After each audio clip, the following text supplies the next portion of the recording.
here is the west bed, and this is where I planted a trial crop of oats on the left and wheat on the right. And you can also see a zinnia in the middle of the oats and nasturtium kind of taking over everywhere. And it looks like it's ready to harvest. It kind of looks like it might have been ready to harvest like a week or so ago, but we're gonna try it now. This was the trial run year anyway, so I was really just doing this to see kind of how it works and get used to the idea of it and all that. So let's zoom in a bit and look at the berries on them and kind of get a sense of what we're really looking for to know if it's time to harvest.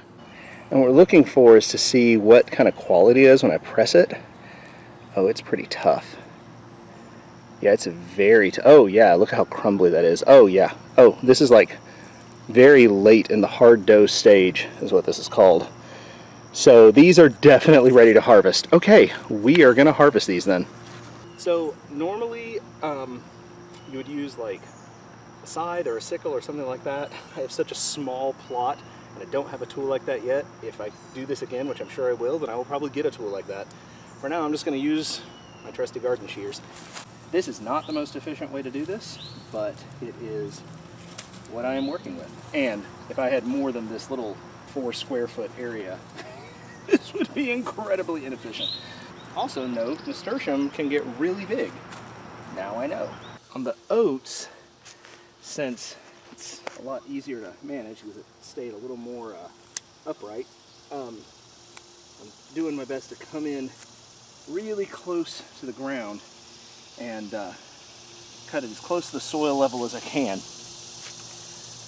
I don't want to pull them up by the roots because I don't want to disturb the soil more than I need to. I'm going to obviously have to disturb a little bit when I plant something else in here, but do my best to adopt a low till method.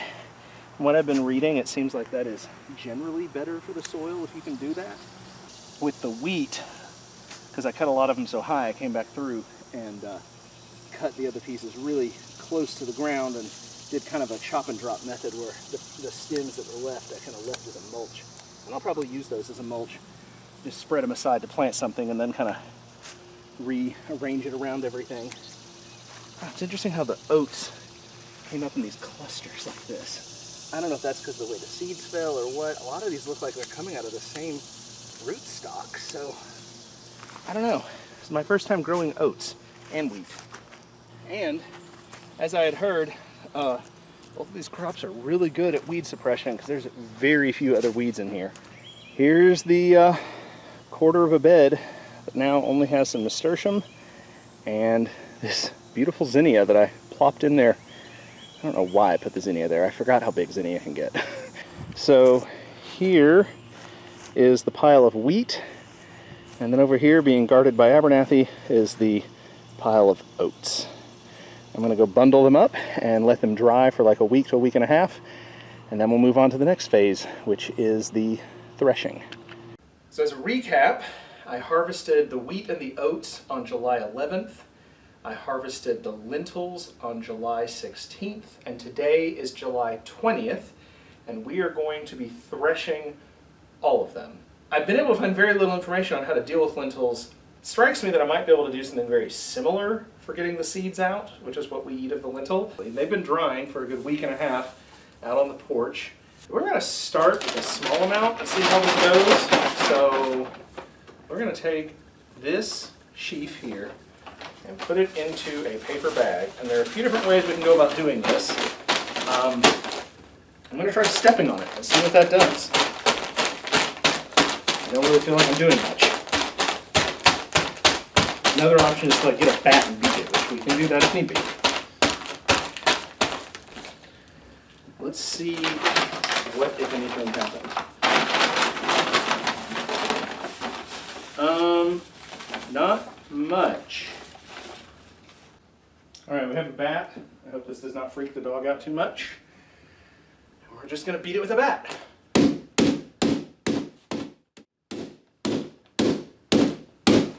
Okay, that kind of wears a hand out. Let's see what that did. Well, I can't tell. Okay, this is why we have a sheet down and like pour out what's in there. It is Well, some of the grains came off. Okay, also, let's not do that again because then I'd have to pick all those pieces up. Well, now we've got the wheat heads at least a lot closer together. Put them all back down in here towards the end of the bag. So they're all pretty much from where this break in the bag is and down. Let's try that again. Okay, I'm just going to pull out the, well, I mean, there's still a lot on there, it looks like. Oh, man. Okay, this is tough. I see more down in the bag, so that's good, right? What would this be like to break them off by hand? Let's just find out. Oh, actually, not that difficult. Actually, this one might be mostly done. Oh, it is. It's just hard to see sometimes because the center of it still has some just heft to it. And then the question is, are these coming off easier because I'd already beaten it, or because they just would anyway? I'm not sure if I'm actually doing anything useful or not, to be honest. Well, that was fun. I'm going to slide one piece out and just see. So this has been unbeaten. Let's see if it pops off as easily. Actually, yeah. I may still need to beat it to get the husk loose because it feels very different. Yeah, this would not work on a really large scale. Of course, if I get to a large scale, I probably need to like build a threshing machine, honestly. Yeah, artisanal by hand is not always the winner. Oh, wow, what a wheat head, though. I'm going to hold this one for the camera. This one, I think, is what they're really supposed to look like. Just thick, that is, all around.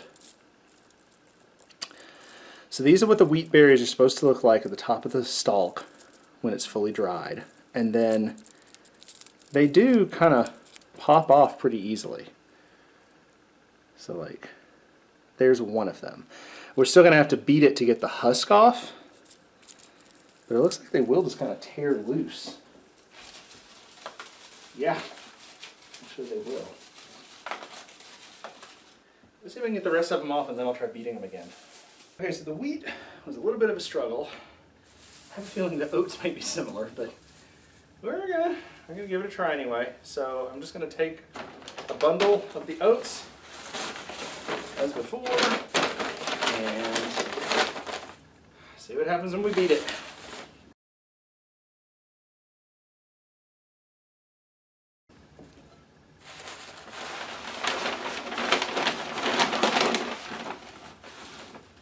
That did actually seem to work a little better. There's a lot of, yeah, there's a lot of loose grains down in here from this. So that actually does seem to have been pretty good.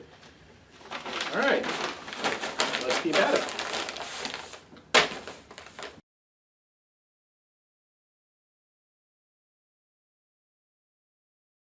I am really glad that I don't live in an apartment with neighbors beneath me. I could not do this inside if that were the case, because my neighbors would probably kill me. Better, I'm still going to check them to be sure, but it does look like more of them came off. Okay, we're gonna check these and then do that again for the other bundles, a few at a time. See how it go.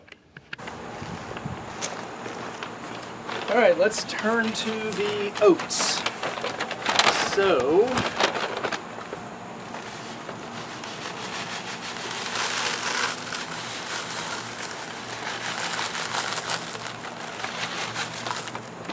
Woo! Yeah. And you can see a lot blown away. This is still a little freaky because I'm afraid I'm losing stuff I want, but I'm gonna trust the process here. Nonetheless, all right, let's just do it. Oh, actually, just kind of shake it here and let the wind pick some of this up. Oh man, this alone is actually pretty helpful. Just shaking it like this in front of the pan.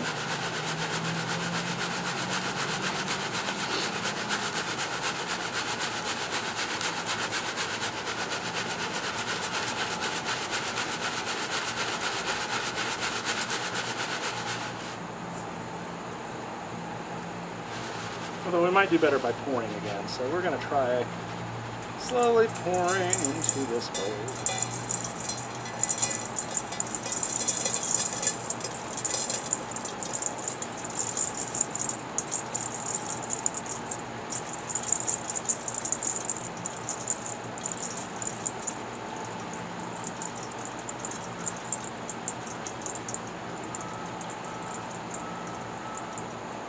Wow, it's already so much cleaner too.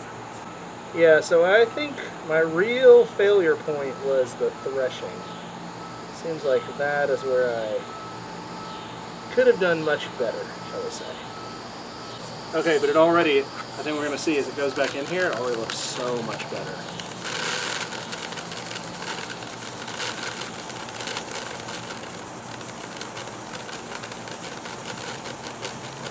Yeah. It already looks so much better, so much cleaner. Oh, wow. Yeah, that is already so much better. The oats are definitely in better shape than they were. You know, we can see it's a lot cleaner than it was when it started. So, we can see, still kind of messy, lots of extra bits in here.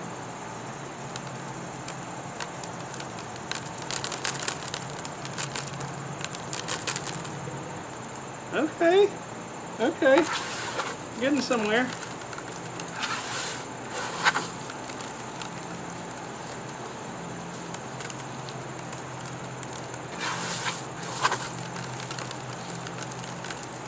Not a lot of lentils, not going to make much curry out of this, that's for sure. Much of anything for that matter. Again, learning process. This is my first year doing this, and a lot of my purpose this year was to kind of get proof of concept, figure out how it works, how to improve. I expect I'll be able to improve significantly going into next year.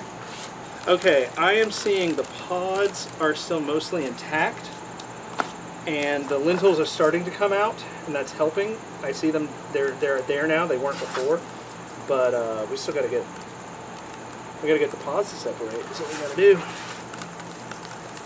So I'm kind of rubbing them between my fingers to try to really break up the pods and separate the lentils out from there, and then I think the pods will float away too, because they're kind of papery.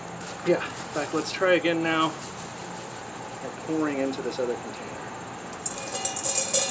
Oh yeah, there we go. There we go.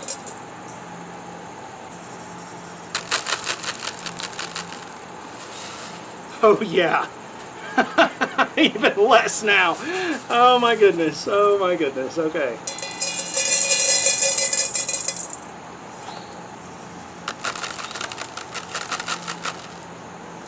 So yeah, the issue all around is in my threshing. I need to learn a better technique for threshing.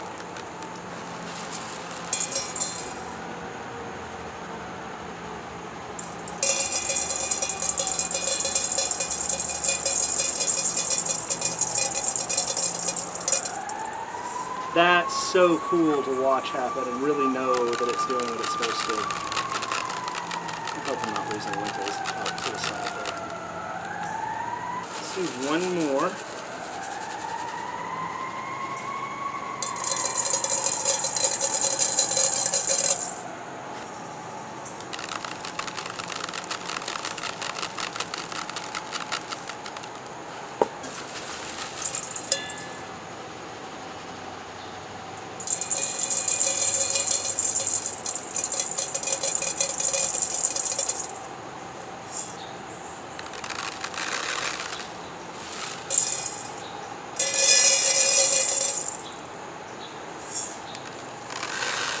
There we go, clean, and wow, not much at all, huh?